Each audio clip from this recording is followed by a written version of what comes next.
Hello my friends, let's start this one from the front lines. We have some major updates coming, and here the Pokrovsk, well, it still holds, and the Russians even tried to get to the central part before there was the infiltration attempt from Ukrainian side with confirmation, but it was roughly 3-4 days ago. Well, Russians somehow decided to put their tank out there. They hide it in this building. This building was tracked by Ukrainian surveillance drones, and the tank was annihilated. Yes, that's how this word is spelled usually. And we have the confirmation about it. I like this map from the Maikos. The link for his social media is in the video description just below, and it's very easy to use. You just click on the symbol and you have the confirmation, geolocation, all of the data, and the original video should be, yeah, it's over here. So we can watch, let's go. This is some sort of the destroyed or damaged building, yeah?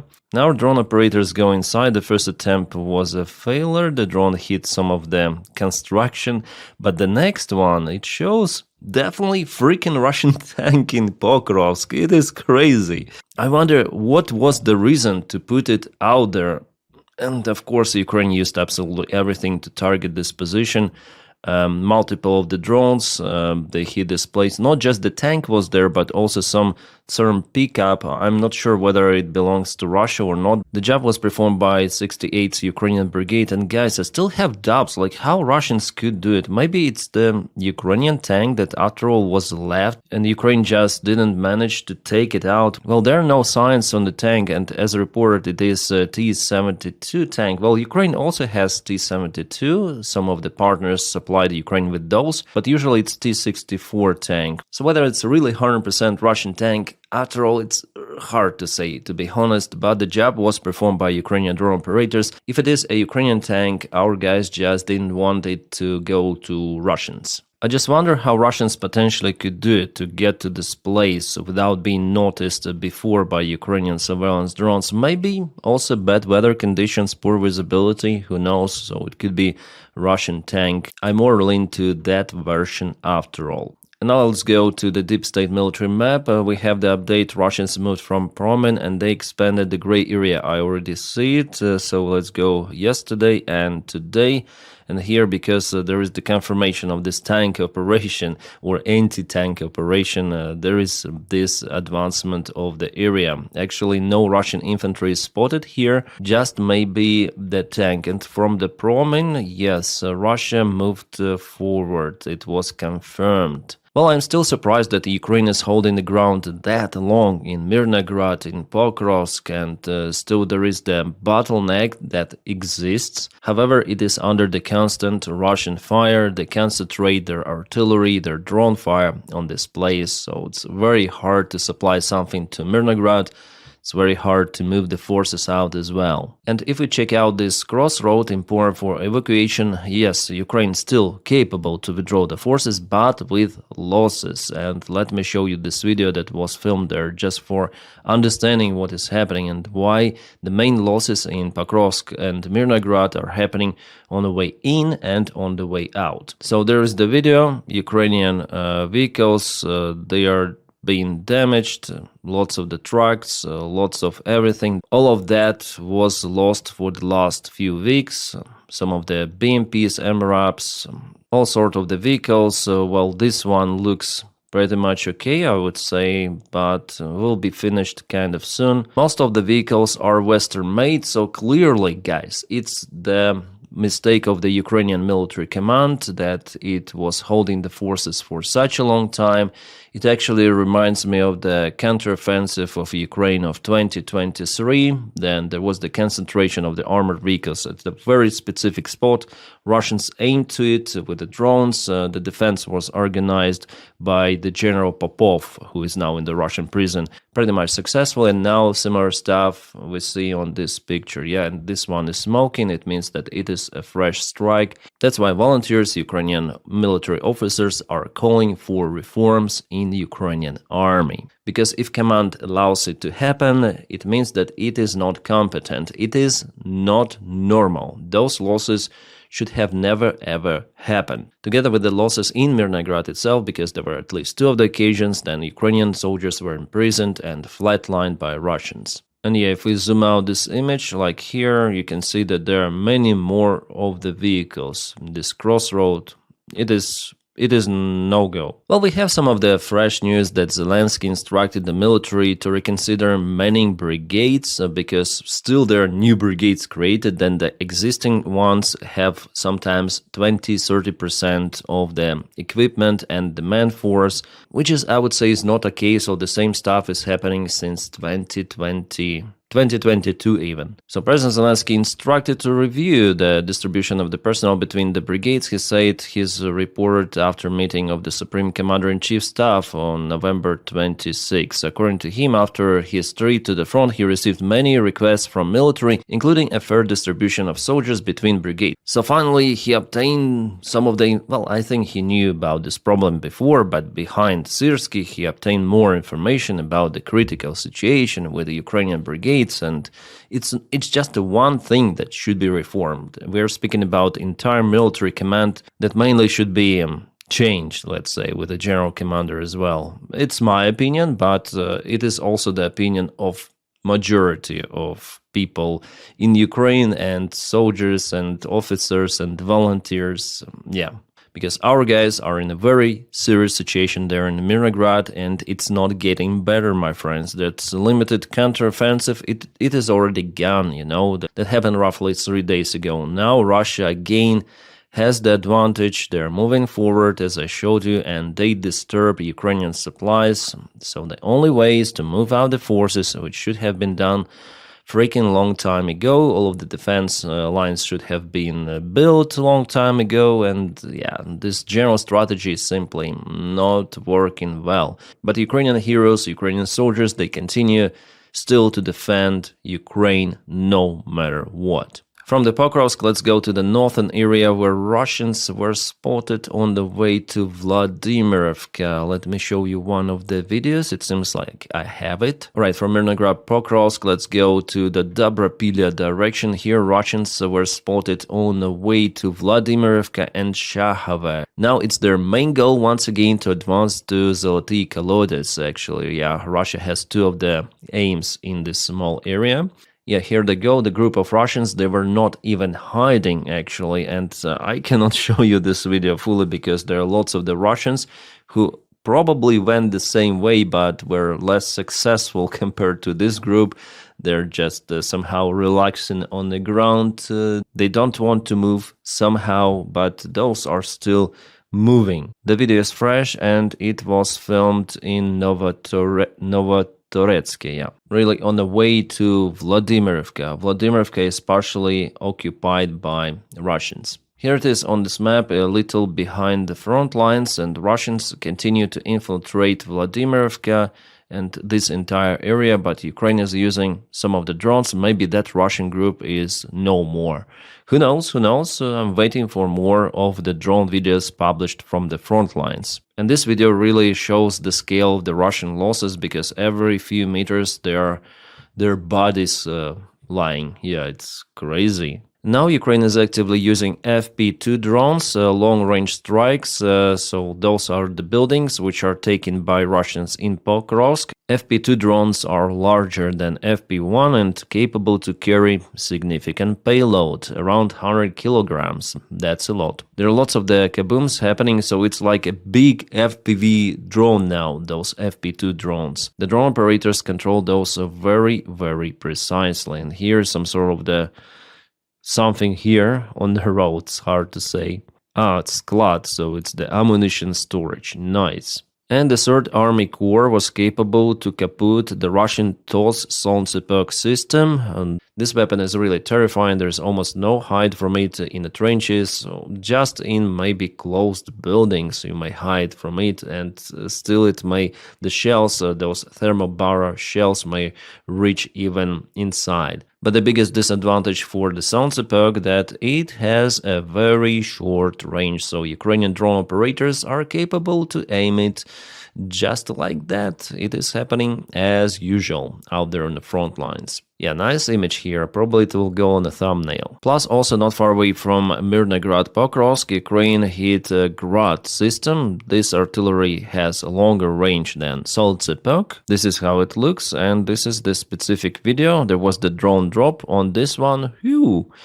And kaboom! Yeah, actually there is nothing left from this vehicle because there were some of the shells geolocated and confirmed. Well, the Institute for the Study of War, they show that this entire area is the gray zone. Yeah, I may agree with them that this is all entire gray zone, but still it's not impossible for Ukraine to withdraw the forces at least partially. Well, ISW projects that with the current Russian pace, they will be able to occupy entire Donetsk region somewhere in 2027. As Donald Trump says that Ukraine will lose those territories anyways, well, could be, but at the same time, Russia will have to fight for it. And we know that it's not the easy job for Russia will be to maintain its army capable to compensate the losses for those at least 2 years, plus also sustain the military format of its economy. Russia wants to obtain Donbass just like that for Ukraine to give up without any fight, which is nonsense, obviously. And we'll see, it's just their forecast. Maybe it will take Russia 3 years, 4 years, who knows, because in multiple of the points of the front lines, Russia didn't manage to move that fast, especially from Bakhmut, Chasiv Yar, they basically stuck there. It depends on particular region, defense lines, and Donbass is pretty much defended. Alright, from Pokrovsk, Dobropilia, let's go to the south. Here Russians, just look how many aviation gliding bombs they use on Hulai Pole, and they're very close already, almost reaching the settlement. Here Russians propel in the fastest way possible from all of the front lines. Let's check out what they used here. They just bomb everything. We have the confirmation. We have this video from the Russian drone. Yeah, I think it is the Russian drone, and Ukraine should have anti-drone systems deployed, drone interceptors. Yeah, lots of the stuff is happening here again and again. That's how Russians propel. Well, Russians also hit the central part of Hulai Pole with their FAB 500 bombs. Really, aviation bombs are the most devastating weaponry. Yeah, it happened even in that very central place of Hulai Pole. But you know what? On some of the Russian maps, they showed that Russians already occupied this district of Hulai Pole. They're showing something like this. Yeah, this area is occupied, which means that they're bombing their own forces, yeah? So, of course, those maps are the bullshit, but there is the preparation, we see, yeah, with aviation gliding bombs for the further advancement of Russians. They cause Ukrainians to retreat from those areas under the aviation bomb strikes, and later on they continue with their infiltration attacks. And the Hulai Pole, well, it's gonna be the fight for it pretty much soon. The deep state military map also shows some of the update from this area. Yeah, Russians moved. I already see it. It was yesterday. It is today. Russians occupied Chervona, Zeleny High. I think it's also occupied, just temporary in a gray area shown because we don't have the confirmation with the Russian flags or something like that. But I think Ukrainian presence there is not possible that far away in that pocket. So our guys are retreating from this area. And for Hulai Pole, it's tricky now. The fight for it even might happen the next month in December. Also, Russians moved with this gray area towards Priluki. Let's check it out. Yes, it was the advancement, and Zeleny is here. Here goes the main defense line of Ukraine all across, or not across, alongside this river. But for the last couple of days, Russians were not capable to advance further in this northern area towards Pokrovsk, which is pretty much good. I think that the weather improved a little bit in the southern place, so Russians cannot continue with their more or less safe infiltration attempts under the fog cover. In Kamensk, well, here Ukraine actually tries again to counterattack. We have the confirmation. I think it is coming from Stepnogorsk. Yeah, actually we have the confirmation. Well, this video I cannot really show on YouTube. Maybe I'm gonna film the separate video for you and share it on Telegram. My Telegram channel is in the video description right below, so you may check it out. Our guys, well, this is some unusual rifle. This is not Kalashnikov. I think it is AR type of the rifle or something like that. So our guys definitely showed the confirmation that they operate clearing the settlement from Russians. Yeah, really kind of intense video, even with grenades. So again, this is the geolocation. It is happening in Stepna here itself. This is the expanded gray area, but the fighting itself is happening very close to the road. All right, from the south, let's go to Konstantinivka. Russians entered the city pretty much a long time ago with the gray area expansion. They have their drone operations inside the city. It is absolutely not safe to be there, but roughly 2 months ago I saw that some of the journalists were even filming some of the videos. Now it's not possible. Well, here the big problem for Russians that this settlement is bigger than Pokrovsk, it is more defended,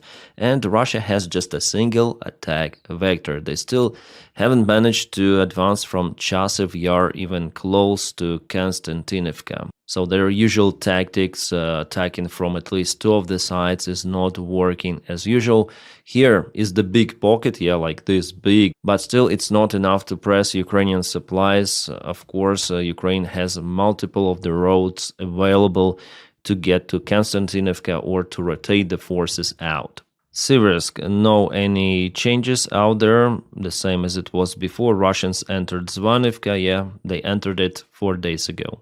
Liman, also no changes. If we go to the northern area here, Russians try to propel towards Boguslavka.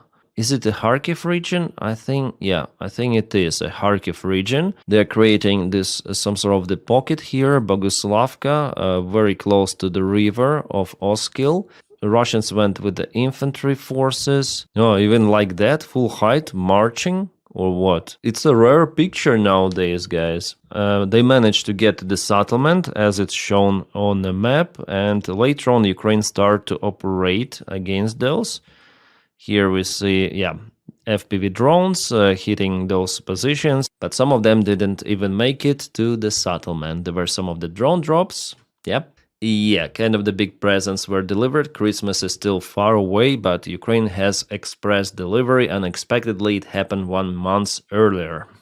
I just wonder what was in their heads that they decide just to walk like that to that settlement with kind of the large group of the soldiers. Unusual, yeah? Not during the nighttime in kind of the good weather conditions. It's not a fog, it's nothing. They're just walking, spotted by drones, and were flat-lined by the drones. It's kind of rare that I see something like that happening on the front lines, but it is happening. Usually they are smarter than that. Yeah, honestly, this is very, very strange. And here our guys commented that there were 2 of the groups of the Russian infantry, so not a single one, 2 groups. Wow. But Ukraine also has losses. One of the Ukrainian vehicles was hit in the same village with a Russian infiltration attempt. And also Ukraine lost this tank in Borova. The rest of the front lines were more or less stable. And what we have here, Ukrainian drone, and yeah, the Russian air defense hit this one, but the other drone hit something there. Yeah, you saw it. Just put attention to this point. It was a kaboom, yeah, definitely. This is the standard target already for Ukrainian drones in Novokuybishevsk refinery in Samara. Also, one more drone was spotted in the Russian Tula region. That's the place where Russia produces some of the weapons, also Kalashnikov. That's kind of the interesting drone, by the way. It looks like beaver, but it is not a beaver drone. It's a little bigger. Well, Ukraine has multiple of the drones, lots of the projects. Ukraine constantly developing new weapons, especially long-range weapons. Well, so far there are no kabooms reported, but this is the very fresh video just published. The Russians are shocked. This Freddy Krueger-style nail person confirms the Ukrainian drone presence in Taganrog. Yeah, we understand it's very concerning, the vast spectrum of emotions. Can we help? Well, Ukraine tries to help as much as it can. Whoa! That's just a special military operation, nothing serious, come on. They need to listen to Russian TV, they explain them everything. What is this? Cheboksary. Some noise in the background, probably drone, yep. Just usual stuff in Russia, come on. The Russian air defense worked well, those are just the debris that hit something. yeah, occasionally happens. Glory to Russian air defense. Oh, the Ukrainian drone technologies are being purchased by Britain and they will start the massive production of the drone interceptors. That's how it should be done. Cooperation between allies. Ukraine obtains weapons from NATO countries and also delivers something new. NATO is in lack of those drone interceptor technologies and they crucially need those because there are lots of the drone provocations happening on territory of EU countries. Alright, Peskov was asked about the leaked communication between Vitkov, Ushakov and Dmitriev and Ushakov. So maybe it was after all Ushakov's account that was looked through, especially Ushakov himself confirmed that he was calling via WhatsApp. Well, Peskov, Kremlin spokesman, said that there is nothing special about that conversation, it's just a standard job, blah blah blah, and Vitkov is still going to go to Moscow the next week probably. Well, now it's already evident that he is a Russian assert, he works to propel Russian interests and he tells the Russians of how to manipulate his own president and fella Donald Trump. This is crazy unhinged, but the conversation leak itself that was published initially by Bloomberg, it was already confirmed that it is real, legit. Two of the conversations, as I mentioned you before, both from Ushakov, and now it is clear, evident that the so-called peace deal originates from Russia and was just Google translated into English. Well, of course, American officials, they all say that that conversation is fake, but we have the confirmation from Russia itself. Russians do not deny that it is a real conversation, recorded and leaked. The White House just wants to show that everything is okay, do not look there, no, it's not happening. They shit their pants, propelling a Russian deal, but they want to show that it doesn't smell at all. Which makes it even more awkward, and now main news outlets, they're telling that this conversation is definitely legit. Still, no one knows where it was leaked from. I guess it was the United States intelligence, but after all, I cannot state it by 100%. Russia also could be in a way interested in to torpedo their own deal because their goal is just to continue the war, but I would not bet on that after all because the deal is kind of profitable for Russia. Also, some of the experts say that it could be Europe or UK intelligence that got the access to that conversation. It could be, yeah, but the fact is the fact. The conversation is definitely legit, and Trump's administration just fails once again. Everyone sees it, understands it, but Donny is Donny. By the way, just for love, the article from Politico: Allies worry United States demands Ukraine deal before security guarantees. Definitely, Rubio and all of those clowns, they want Ukraine to agree on this peace deal proposal that was corrected without any freaking security guarantees. And when Ukraine signs everything of that, only after it, they will look for the possible security guarantees, which allegedly should be as the Article 5 style NATO guarantees, which are not guarantees. So this is bullshit. Ukraine should not agree on that one, but even if it agrees, it doesn't matter because Russia continue its war in Ukraine and there are no any freaking signs for it to stop. Russian officials tell that everything is okay, they will continue their special military operation. Every Russian representative is telling about it. Lavrov, Peskov, Ushakov, Putin himself. And the White House, it's just delusional. Those are clowns. Driscoll also is a clown, new clown in a team. We have the new update about his behavior. Then he went to Ukraine and he threatens Ukraine and Europeans, the ambassadors of the European country, that Russia is preparing more weapons. It's producing more rockets. So you should make this deal right now. Otherwise, Russia smashes you. You see, everything is upside down. Ukraine is protecting Europe. They want for Ukraine to capitulate. They want Russia to take Ukraine, basically, if Ukraine signs those agreements as they published before, yeah? It's literally a capitulation of Ukraine, encouragement of aggression. So that is what important. The Europeans, they understand that, but those clowns, no. So United States have the parallel diplomacy. Steve Witkoff and Trump's son-in-law Jared Kushner will visit Moscow. Everything remains in place. It was confirmed by the deputy of the Russian foreign minister, Sergei Ryabkov. Yeah, this Russian team will go to Russia. Nothing new. I really like the speech of Garry Kasparov, Russian oppositioner and chess master champion. He took part in security conference where he said the situation as it is with the European defense and Ukraine that plays the key role in it. Let's listen to this one. It's very interesting. It's not about how many weapons you have, ammunition. It's are you willing to fight and die? Oh, it's nice. You have a Canadian-led brigade in Latvia. What's the order for this brigade? Will they shoot if Russians cross the border? We know the answer. It will take ages to negotiate. Yeah, he is right.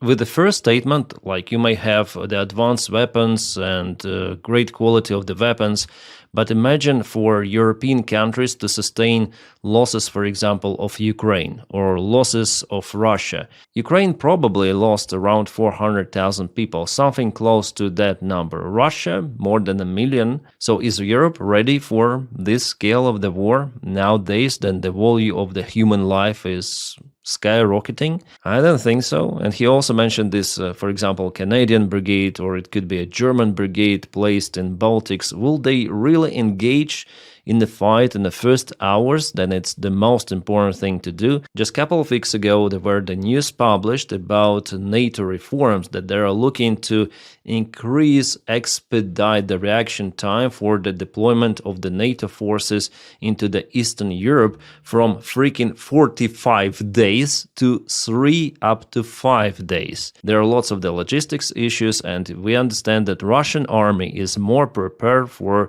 21st century war compared to NATO. NATO didn't take the part in those scale of the wars at all. I still didn't hear a clear response to, it's not, I can't even imagine this. How can we discuss seriously the deal made by Trump's business partner? It's a real estate deal to enrich Trump's family and sell Ukraine. And how can we seriously discuss that Ukraine will have to give up fortifications that are saving Europe? We're celebrating NATO. NATO is not strong. NATO doesn't exist. It's a fake. It's NATO, 4 letters. Yeah, I wouldn't say like NATO is totally fake, but NATO looks very useless with all of those drone intercepting into NATO airspace together with Russian fighter jets. Then Mark Rutte, Secretary of NATO, says, they do not possess any threat. And just recently, one of the drones went at first to Moldova, then to Romania. And you know what is happening all across the Europe with those drone attacks. Well, European officials call those drone incidents, but they are not. They are actually provocations done by Russia to see how NATO countries would react on those provocations. And we see that Europe is useless with this reaction. That's the big problem. Kasparov over-exaggerates here, telling that NATO is useless, but he could be actually right. I also compare NATO to some sort of the United Nations organization. Yeah, lots of the bureaucracy, lots of the walls in achieving real result. The reason you are still sitting here and celebrating it, Ukraine is dying every minute. It's a massive sacrifice. If not for Ukraine standing in front of Russia, Russian tanks would be already in Poland. You all suggested that Ukraine would give up. You offered Zelensky a right. And he said, I don't need right ammunition. 4 years Ukraine is fighting for the whole Europe. NATO was built to fight only one war, not to go to Afghanistan, not to go to Syria, one war to save free Europe from Russian aggression. Ukraine is the only country that is fighting this war, and we are still discussing, should we include them or not? Ukraine is the only country that is fulfilling NATO's destiny. And we owe them everything. Let's sacrifice them. And Zelensky is making, I don't know even how to explain this choice. As a Russian, I also feel guilty. That's why I cannot tell him, show Trump middle finger. But again, we have how many senators we have here? Are you going to tell Donald Trump that he cannot do that? You have 85 is more than 2/3, yes? If I'm out of 100. Senator? So, yes, how come that, this bill is still sitting somewhere on the floor of the Senate, and it's not still being done? Putin, Xi Jinping, all others, they are celebrating it. Yeah, it was a great speech, actually, and quite truthful what is happening, highlighting what is happening in Europe, in Ukraine, in United States of America, and the embarrassment that Europe continued to purchase Russian resources, and they actually spend more money for that, refueling Russian war machine, than they spent funds for Ukrainian military, to support Ukrainian military. United States, they don't care. For them, Ukraine is just an obstacle. If Russia takes Ukraine, Trump would like to have the deal with Russia about Arctics, about rare earth minerals, Russian resources, and so on. So for him, this is the war, some of the regional conflict. Russia wants just Donbass, give It's not about Donbass. It's about Russia that is building its new empire. It's about the global threat. But stupid clowns in the White House and stupid NATO officials, they do not understand it. Absolutely. Well, maybe partially NATO understands that together with some of the European officials, but there is no unity and there is no real help for Ukraine as it should be. 4 years of war, it's just a miracle how our guys continue to fight with that kind of the attitude from our allies. Can I call them allies? Partners, maybe. And just to finish this one with Kaboom, this is the French-made Mirage 2000 firing missile to hit Russian cruise missile over Ukraine. Awesome. Mirage is very, very capable. My friends, thank you so much for making this content possible through your support on Patreon. The link for my Patreon is in the video description just below, or you may support my job on membership pressing the join button somewhere over here. If you don't have this opportunity to support me in that way, well, you may just press like to this video and subscribe for the channel. It matters a lot. This helps YouTube to recognize this video as a popular one and propel it throughout YouTube algorithms. Thank you so much for that support as well. My friends, I wish you all a peaceful sky wherever you are and have a great time.